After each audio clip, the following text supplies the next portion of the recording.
भाईशाली जी। धन्यवाद सभापति महोदय कि आपने मुझे इस ऐतिहासिक पल पर बोलने का अवसर दिया। इस नए परिसर में हम आए हैं। मैं देश की समस्त साइंटिफिक कम्युनिटी को बधाई देने के लिए यहां आपके सामने खड़ा हुआ हूं। मुझे इस बात का फक्र है कि मैं आज नए परिसर में बोलने के लिए जब खड़ा हुआ हूं तो इस देश की साइंटिफिक कम्युनिटी को बधाई देने के लिए खड़ा हुआ हूं। सभापति महोदय, गवर्नेंस एक कंटिन्यूअस प्रोसेस है और मैं सुबह से बैठ करके अपनी आदत के मुताबिक, भले ही मुझे बोलना हो सदन में या नहीं, लेकिन मैं लगातार सदन में बैठने की कोशिश करता हूं। लेकिन मुझे आज अफसोस हुआ जब इस बधाई संदेश में भी शुरुआत यहां राजनीति से हो गई। इस सदन के उपनेता ने शुरुआत की, दूसरी तरफ से भी उस तरीके के राजनीतिक टिप्पणियां हुई। लेकिन आज ये पल इस देश के सभी साइंटिस्ट को, इसरो में जो काम कर रहे हैं, जिन्होंने आज हमारा सीना चौड़ा किया कि दुनिया के अंदर हम पहला देश बने कि मून के साउथ पोल पर सॉफ्ट लैंडिंग हुई चंद्रयान 3 की। उसके साथ साथ कहीं ना कहीं देश भर के साइंटिस्ट अलग अलग इंस्टीट्यूशन से जो पढ़ के आए हैं, उनका मैं भी उसमें पीछे नहीं रहना चाहता। मेरी कॉन्स्टिट्यूएंसी के भी कई बच्चों का उसके लॉन्चिंग पैड के, चंद्रयान के लॉन्चिंग पैड में उनका योगदान रहा है।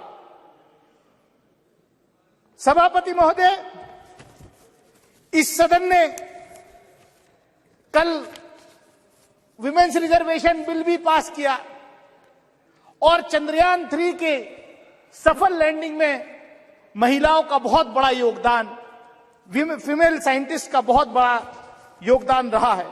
मैं पढ़ रहा था कि किस तरीके से तमिलनाडु की एक बहन फातिमा शाजी, जो इस प्रोजेक्ट में जिसका बहुत बड़ा योगदान है, कितने गरीब परिवार से आती थी और ये इसलिए संभव हुआ कि हमारे देश के पहले प्रधानमंत्री से लेकर के मौजूदा प्रधानमंत्री तक कंटिन्यूअस इस क्षेत्र में इसरो को बढ़ावा देने में जो है कहीं पीछे नहीं रहे।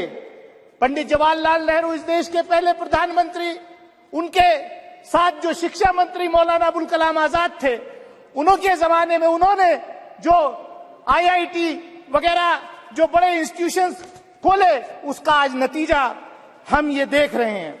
लेकिन यहां पर जो बात हो रही है कि ये सिर्फ इसी सरकार में संभव हुआ है, मैं बधाई देना चाहता हूं प्रधानमंत्री आदरणीय नरेंद्र मोदी जी को कि वो इतने लकी प्रधानमंत्री हैं कि पिछले प्रधानमंत्रियों के डाले हुए दाने, बोए हुए बीज की फसल काटने का मौका आज उनको मिल रहा है।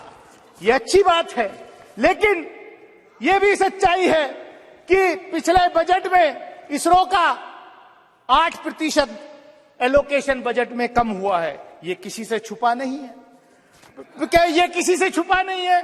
और हमने देखा पिछले दिनों सभापति महोदय, इस सरकार में जिस तरीके के अपॉइंटमेंट्स हो रहे हैं, और मैं कंक्लूड कर रहा हूं, जिसमें कुछ ज्यादा है भी नहीं, मैं कंक्लूड कर रहा हूं। हमने देखा कि पिछले दिनों मंडी के IIT के एक डायरेक्टर का वीडियो वायरल हुआ कि ये जो हिमाचल प्रदेश में जो बाढ़ फ्लड आया है, यहां जो भूस्खलन हुआ है, ये इसलिए हुआ है।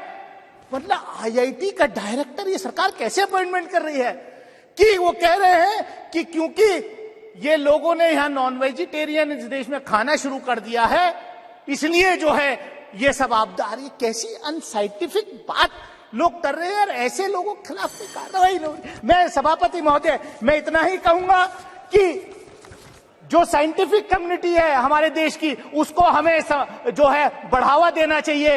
मैंने देखा, हम डिफेंस कमेटी के रूप में हम डीआरडीओ में गए के साइंटिस्ट से मिले थे।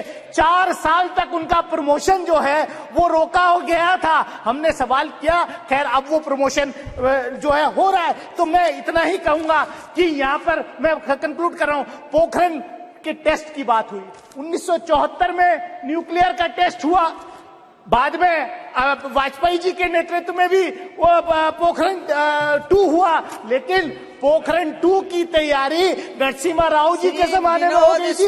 मैं रिकॉर्ड पे कह सकता हूं कि देवेगौड़ा जी जब प्रधानमंत्री थे, फाइल आई थी उनके पास, लेकिन उनको एडवाइस किया गया, नहीं साहब हम करेंगे।